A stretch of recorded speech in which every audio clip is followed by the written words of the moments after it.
அதனால சிந்திச்சு பாருங்க, இந்த மக்கள் ஒரு அரசாங்கம் எப்படி இயங்க வேண்டும் என்பதற்கு எடுத்துக்காட்டு அதிமுக அரசாங்கம். கொரோனா வைரஸ் தொற்று கடுமையாக மக்கள் பாதிக்கப்பட்டாங்க. இன்றைக்கு அந்த கொரோனா வைரஸ் காற்றிலே எளிதாக பரவக்கூடியது. ஒரு இடத்திலிருந்து மற்றொருக்கு எளிதாக அந்த நோய் வைரஸ் பரவக்கூடியது. அப்படிப்பட்ட அந்த கொரோனா வைரஸ் பரவலை அதை முறையாக தடுத்து மக்களுடைய உயிரை காப்பாற்றிய அரசாங்கம் அதிமுக அரசாங்கம். ஒரு வருடங்க, ஒரு நாள் 2 நாள் இல்ல, 1 மாசம் 2 மாசம் இல்ல, ஒரு வருடம் இந்த கொரோனா வைரஸ் பரவலை தடுப்பதற்கு அனைத்து இந்திய அண்ணா திராவிட முன்னேற்ற கழக அரசு கடுமையான முயற்சி எடுத்தது. தமிழகத்தில் இருக்கின்ற 8 கோடி மக்களும் பாதிக்கக்கூடாது, அவர் வீட்டிலேயே இருக்கக்கூடிய சூழ்நிலை உருவாகியது. அப்பொழுது மக்களை பாதுகாக்கப்பட்டோம். விலைவாசி உயரவில்லை, கட்டுப்பாட்டில் வச்சிருந்தோம். ஒரு ஆண்டு அரசாங்கத்துக்கு எந்த வருவாயும் கிடையாது. அப்பொழுது கூட மக்கள் துன்பப்படவில்லை. ஒரு அற்புதமான ஆட்சி கொடுத்த அரசாங்கம் அதிமுக அரசாங்கம். விலை மதிக்க முடியாத உயிரை காப்பாற்றிய அரசாங்கம் அதிமுக அரசாங்கம். சிந்திச்சு பாருங்க, வல்லரசு நாடு அமெரிக்கா போன்ற வல்லரசு நாட்டில் கூட கொரோனா வைரஸ் முழுமையாக கட்டுப்படுத்த முடியல, லட்சக்கணக்கான பேர் உயிரிழந்தார்கள்.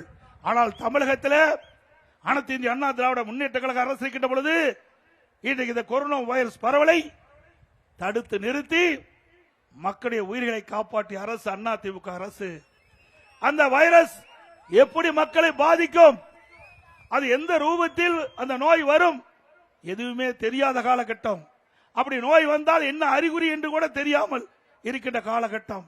அப்படியே கொரோனா வைரஸ் பரவல் ஒருவருக்கு ஏற்பட்டு விட்டால் அதை எப்படி குணப்படுத்த வேண்டும், அதற்கு என்ன மருந்து என்று கூட கண்டுபிடிக்க முடியாத ஒரு சூழ்நிலையில் கூட ஒரு திறமையான அரசாங்கமாக இருந்து செயல்பட்டு அந்த மக்களை காப்பாற்ற, நம்முடைய தமிழ்நாட்டு மக்களை காப்பாற்றிய அரசாங்கம் அதிமுக அரசாங்கம்.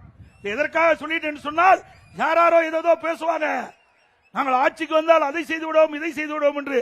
ஒன்னும் செய்ய முடியாது. அதிமுக அரசு தான் மக்களை காக்கக்கூடிய அரசாங்கம்.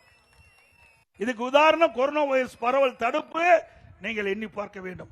அந்த காலகட்டத்தில் மக்களுக்கு வேலை வாய்ப்பு இல்ல, மக்கள் பாதிக்க கூடாது என்பதற்காக ரேஷன் கடையில் 11 மாதம் விலையில்லா அரிசி, விலையில்லா எண்ணெய், விலையில்லா சக்கரை கொடுத்தோம். தொழிற்சாலை பணிபுரிகின்ற தொழிலாளர்களுக்கு உதவி செஞ்சோம். எல்லா குடும்பத்தையும் 1000 ரூபாய் கொடுத்தோம். அந்த காலகட்டத்தில் தைப்பொங்கல் வந்தபோது எல்லா இல்லங்களிலும் தைப்பொங்கல் பொங்க வேண்டும் என்ற அடிப்படையில் எல்லா ரேஷன் கடைக்கும் 2500 ரூபாய் கொடுத்தோம். இன்னைக்கு அன்றைய தினம் ஸ்டாலின் அவர்கள் குறிப்பிட்டார், ஏன் 2500 ரூபாய் பொங்கல் போது கொடுக்கிறீங்க, 5000 ரூபாய் கொடுன்னு சொன்னாங்க.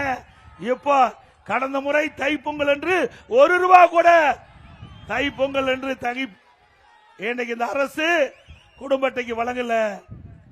இனியாவது கடைசி காலம் நெருங்கிவிட்டது திராவிட முன்னேற்ற கழகத்துக்கு. இனியாவது மக்களுடைய எண்ணங்களை புரிந்து மக்கள் மகிழ்ச்சி அடைகின்ற விதமாக குடும்ப அட்டைக்கு 5000 ரூபாய் கொடுங்க தைப்பொங்கல் அன்று. ஏன்னா இனிமேல் திமுக ஆட்சிக்கு வரப்போறதில்லை. ஆட்சி போகும்போது மக்கள் உங்களை வாழ்த்திட்டோம்.